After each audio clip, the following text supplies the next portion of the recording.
Bonjour Magali Onesio, vous qui êtes porte-parole du mouvement Gilets jaunes, vous partagez ce point de vue? Bien sûr, en tant que citoyen, on ne peut que partager ce constat. En dehors de l'avis des syndicats, en tant que citoyen lambda, on a dénoncé dans le cadre des Gilets jaunes un pouvoir d'achat qui ne cesse de diminuer et une forte pression au niveau de la vie chère. Nous sommes au cœur du débat. Voilà encore une fois le gouvernement qui met en place des actions pour diminuer le pouvoir d'achat. C'est pour cette raison que demain, vous serez dans la rue, aux côtés des syndicats. L'an dernier, vous avez rejeté les organisations syndicales.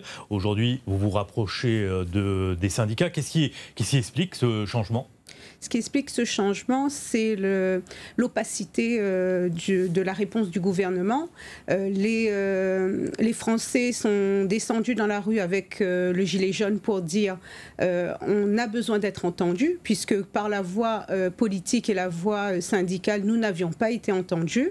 Au bout d'un an, nous voyons les résultats. C'est-à-dire des mesures qui continuent à dégrader les conditions de vie du citoyen.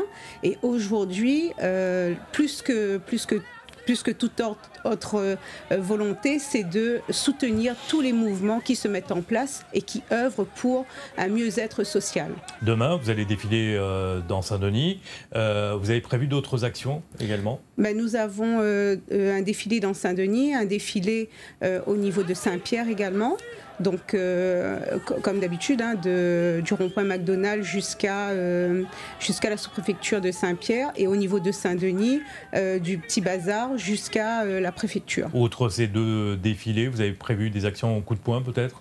Nous avons des convois qui partiront, un rassemblement qui est prévu au niveau de Saint-Pierre et un rassemblement au niveau de Saint-André, le port et la possession, et Saint-Paul.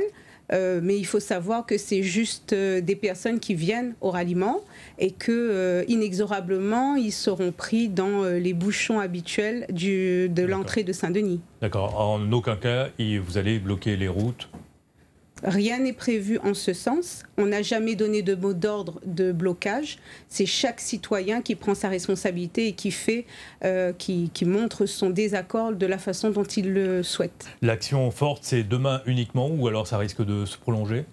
Malheureusement, nous pensons que ça doit se prolonger puisque nous n'attendons pas grand-chose du gouvernement et ce sera l'intersyndicale et les citoyens qui seront présents qui décideront de la suite à donner. Merci beaucoup Magali Onesio d'avoir accepté notre invitation.